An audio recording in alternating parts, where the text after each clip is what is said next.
The dinner rush at Romano's fine dining was chaos, the kind of elegant chaos that only the rich could afford.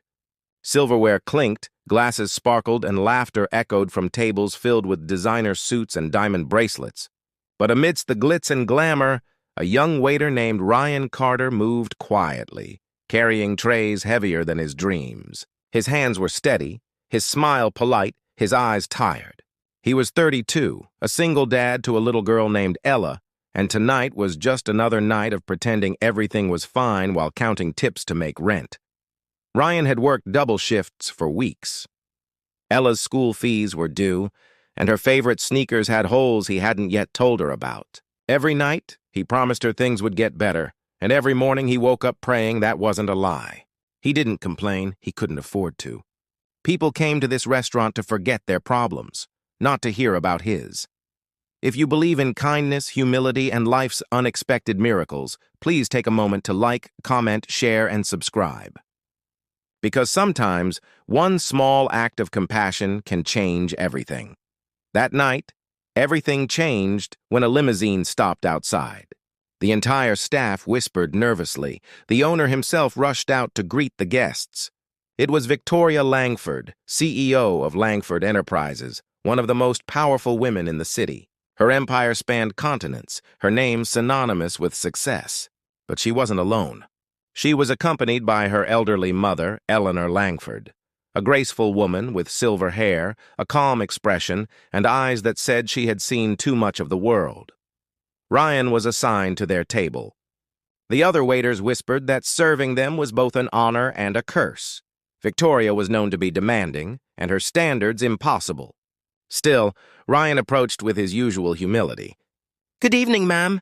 "Welcome to Romano's," he said softly, placing their menus. Victoria nodded curtly, already on her phone. Her mother, however, didn't react. She simply stared at the flickering candle, her hands folded. Ryan noticed immediately the distant, unfocused look, the subtle way her head tilted as if trying to catch vibrations. She wasn't ignoring him. She couldn't hear him. When Ryan spoke again, Eleanor smiled awkwardly but didn't respond. Victoria sighed, looking embarrassed. "She's deaf," she said sharply, without looking up from her phone. "Just take her order. She'll point." The tone wasn't cruel, just impatient, the way busy people often are when the world doesn't move fast enough for them. Ryan hesitated, then smiled kindly. He gently placed his notepad down and raised his hands. What happened next made the entire restaurant pause. He began signing, fluid, graceful, precise movements of his fingers and hands, his expressions matching every word. "Good evening, ma'am. My name is Ryan. What would you like for dinner tonight?" Eleanor froze, her eyes widening in disbelief. For a moment, she just stared at him, and then her face lit up like sunrise. She signed back, "You know sign language?" Ryan nodded. "Yes, ma'am. My daughter is deaf. I learned for her." The transformation was instant. The quiet sadness that had lingered on Eleanor's face melted into pure joy. She laughed silently, her eyes glistening, and began signing rapidly, asking about his daughter, about how he learned, about life. Ryan kept up effortlessly, his hands speaking what words never could. For the first time that night, she wasn't invisible. She was understood. Victoria, who had been scrolling through her phone, slowly lowered it, her eyes fixed on the scene. Her mother hadn't smiled like that in years. She watched as Ryan listened patiently, responded warmly, even cracked a few silent jokes that made her mother laugh so hard, tears touched her cheeks. Other diners noticed too. Silence rippled through the room as they witnessed the quiet beauty of a waiter and an old woman communicating through a language most had never seen. When Eleanor signed her order, Ryan nodded with a playful salute and walked back to the kitchen. The chef, confused, asked what had just happened. Ryan just smiled and said, "She ordered love and comfort, seasoned with kindness." For the rest of the evening, Ryan checked on them frequently, not out of duty, but out of genuine care.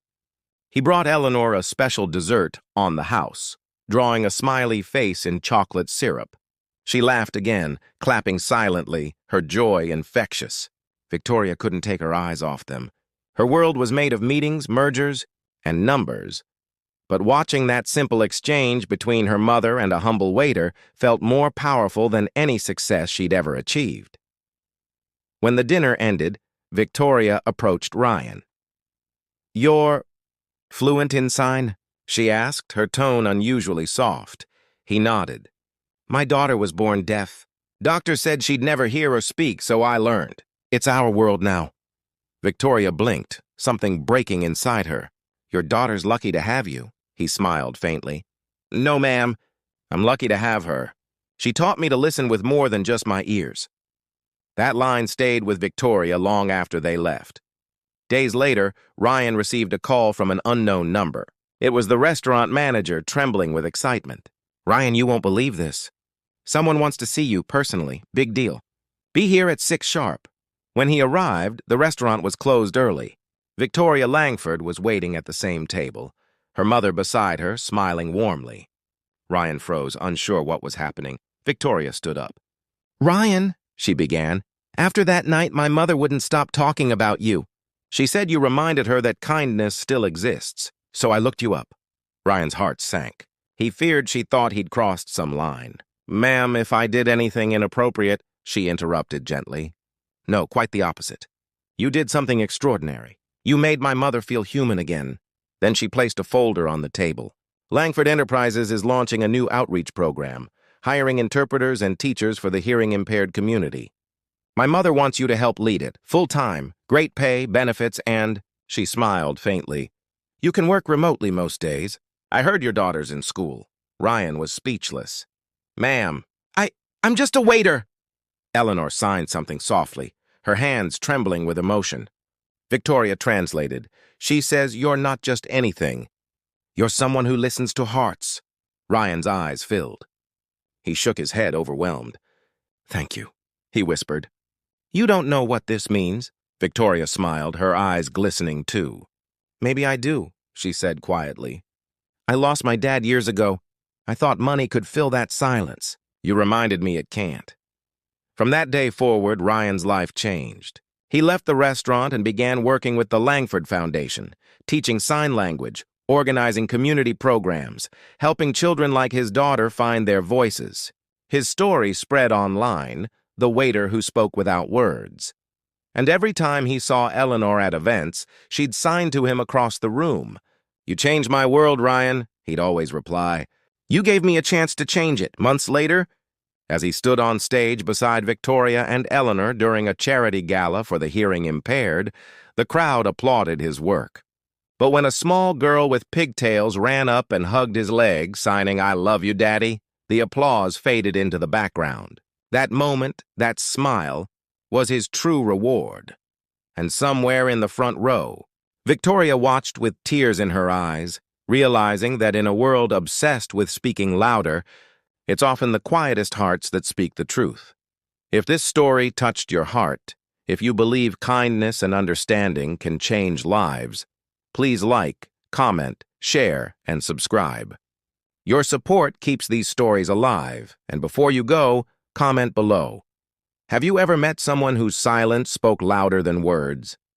Because sometimes the most beautiful conversations happen without a single sound. Only love.